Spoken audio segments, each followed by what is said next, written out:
Hey, Shalawam, Shalawam. First and foremost, all praises be to Yahawah, Bahasham, Yahawashi, Bahasham, Kakadash. Double honors to the apostles, elders, and bishops of GMS that rule well and teach well and sincerely taught us this truth.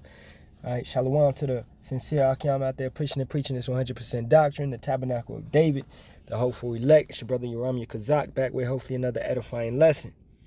All right, just lesson getting into it. Title would be, stumble not at her beauty or desire her not for pleasure. All right. So, Ecclesiasticus or Barak 25 and 21. Stumble not at the beauty of a woman and desire her not for pleasure. So when you're dealing with a woman, when you're searching and you're trying to find a wife, right?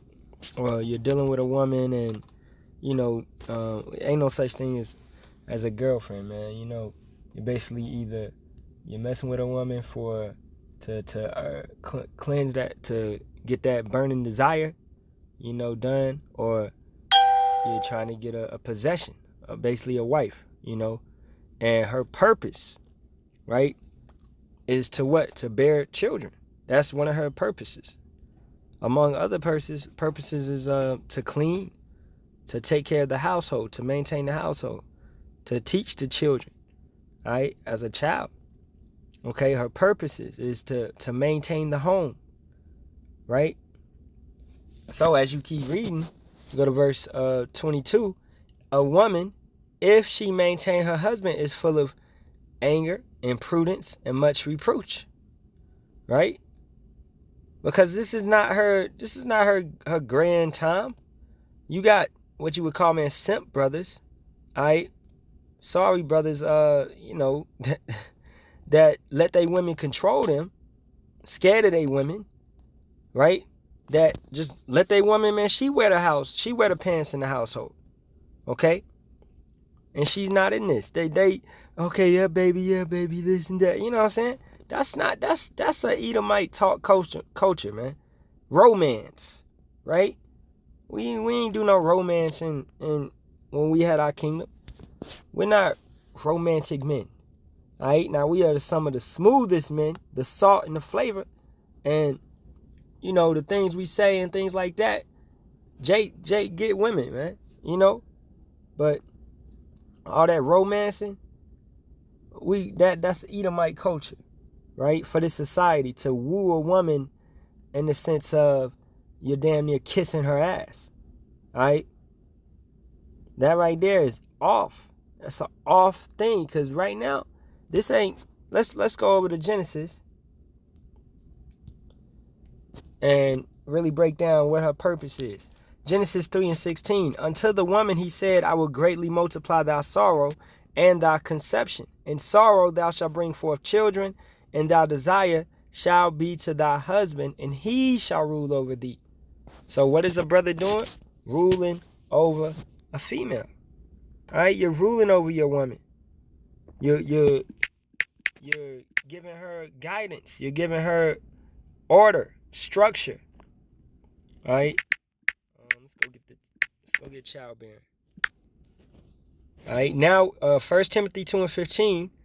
Notwithstanding, she shall be saved in childbearing, if they continue in faith, in charity, in holiness, with sobriety. Right. And jumping back to that 9th verse. In like manner also that women adorn themselves in modest apparel, with shamefacedness and sobriety, not with broader hair or gold or pearls or costly array, but which becometh women professing godliness with good works. So a righteous woman is going to look a certain way. She's not going to be out here, hair down to her butt, right? All them damn Wolverine claw nails. Brothers know what I'm talking about. You know what I'm saying? Makeup looking like a damn cake factory or something, man. Powdered up. All of that. A righteous woman gonna know how to take care of herself, man. And keep her body cleansed. If she keeps her body cleansed, stop putting all them toxins and chemicals in her body, then, hey, the bumps will start to disappear if she's eating correctly. Her face will start to clear up. Understanding herbs and things like that. And it's for the man to get into that and understand what he can give to his woman to help her fix areas that she may be flawed in. Right? You got to build your woman up. All right? We not perfect. Okay? So it's a day-by-day thing. And you don't put your woman away just because she ain't in this truth. Or she ain't, hey man, you maintain with her.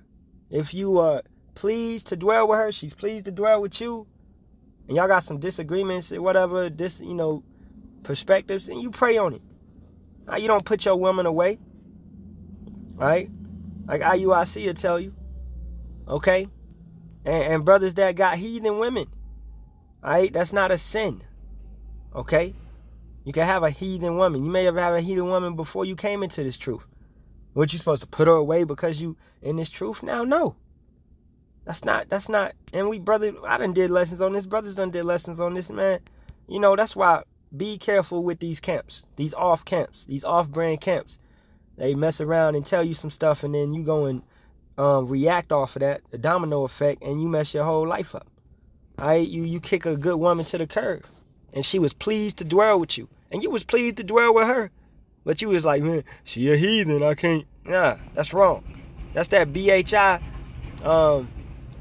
doctrine. And I knew a female that did that before. She left the brother, but he wasn't a brother, but he was a heathen from Laos, and he's a Japhetic, of the Japhetic nations, and she left him because she came into the truth, which really wasn't even the truth. It was BHI. She came into that BHI mess, and she left that brother on sight, and went and got with a BHI brother, right? And now she on off doctrine. So, man, you got to be careful with these doctrines. Okay? Be very careful. Now, let's keep going. Verse 11. Let the woman learn in silence with all subjection. But I suffer not a woman to teach, nor to assert authority over the man, but to be in silence. For Adam was first formed, then Eve. And Adam was not deceived, but the woman being deceived was in the transgression. Notwithstanding, she shall be saved in childbearing, if they continue in faith and charity and holiness with sobriety, completing her purpose, to bring forth a seed. That seed is planted. She incubates the seed, nourishes the seed, and produces the seed. She takes care of it and brings it out. Right? The man placed the seed in her. She cannot produce a seed, but she can take care of it, just as the ground can take care of seeds that are planted in the ground. The woman is the land. That's most important to understand. She is the land. All right? So, and a woman that's maintaining and doing what she's supposed to do, man, she's supposed to be honored. Let's go over to Ephesians. 5th chapter. Right? Wives, submit yourselves unto your husbands as unto the master. Ephesians 5:22. For the husband is in verse 23, for the husband is the head of the wife, even as Hamashiach is the head of the church, and he is the savior of the body. Therefore, as the church is subject unto Hamashiach, so let the wives be to their own husbands in everything. Right? So, as the church, as this verse, as we keep reading, man, you're supposed to honor that woman, man, and if B, die for her. All right, if B, you take care of her, you protect her. All right? Husbands, love your wife, even as Hamashiach also loved the church and gave himself for it. All right? That he might sanctify and cleanse it with the washing of water by the word. That's why you cleanse a woman. You teach her better. I just said, you research and learn things to fix her flaws, attitude problems, things like that. You talk these things out. Be a man. Talk it out. Right? She may not be with the multiple wives thing or concubine thing. Okay. All in turn growing in this truth. You'll understand it. Our women are and we are still subject to envy and jealousy and lust and things like that, man. It's the flesh. We're not sovereign. We don't have that full understanding. Now as we grow in this truth day by day, we get the understanding. But also honoring that woman, man, you're not just going to put it in her face, your side chick, right? Or whatever it be. You honor her. You don't bring your side chick and to your bedroom that you sharing with your wife, right? Get a room, man. Just get a room, man. that prevent drama. Cause once again, man, our women are still jealous. All right, they not in the everlasting bodies. So prevent drama. Use wisdom in all things. Do things in order and decency. At the end of the day, Isaiah 4:1 ain't happening yet. Now, when it happens, yeah, it may be multiple women in a household. But right now, use some wisdom. All right? You know. And sanctify and cleanse your woman. Now, over time, you pray for that. And you pray that, man, Yahawah, you know, cleanse her mind and help her to deal with everything that's about to take place. Because these women got to be humbled down at the end of the day and get with it. Verse 27. That he might present it to himself a glorious church, not having spot or wrinkle or any such thing, but that it should be holy and without blemish.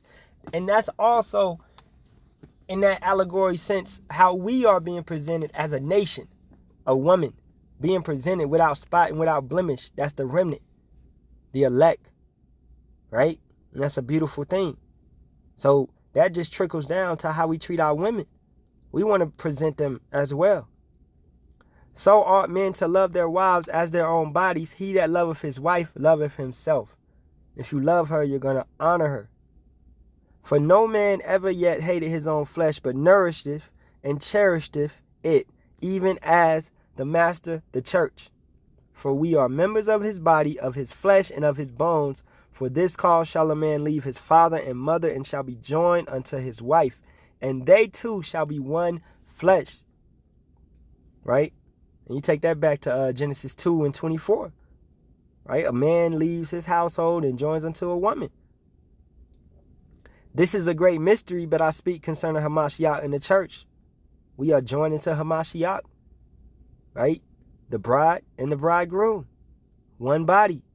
Nevertheless, let every one of you in particular so love his wife, even as himself, and the wife see that she reverence her husband. And understand this. If you got two wives, you got to love them both the same. You can't despise one. Okay? Let me get another wife. If he takes another wife. Right here. So, Exodus 21:10. If he take him another wife, her food, her remnant, and her duty of marriage shall he not diminish. So you can't diminish, she can't diminish her duty of marriage. She still got to clean, cook, and do everything she's supposed to do in that household. Right? And your duty to hers is to love her and honor her and things like that, man. Make sure she's taken care of, protected. Just because she don't cook as well as the other one don't mean that you could treat her any less. Right? Does Yahawashi treat us any less? Just because these brothers don't put in the works, as you know what I'm saying? All right? You build them up. We've been built up through lessons, through tests, through trials and tribulations. And these things are important, man. All right? You build up your women if you are blessed enough to have multiple women. Right? You know, and really getting back to it, you don't take a wife for pleasure. All right? You take a wife. When you're dealing with a woman, you need to acknowledge and understand if she actually even has wife qualities. Right? Can she cook, clean, sew, take care of the kids, etc., etc.? All right? If you're not seeing none of that, man, you might have a harlot on your hands. Or you know, maybe she can learn over time, man. She'll get better. Things will get better. Right? You just pray on it, man.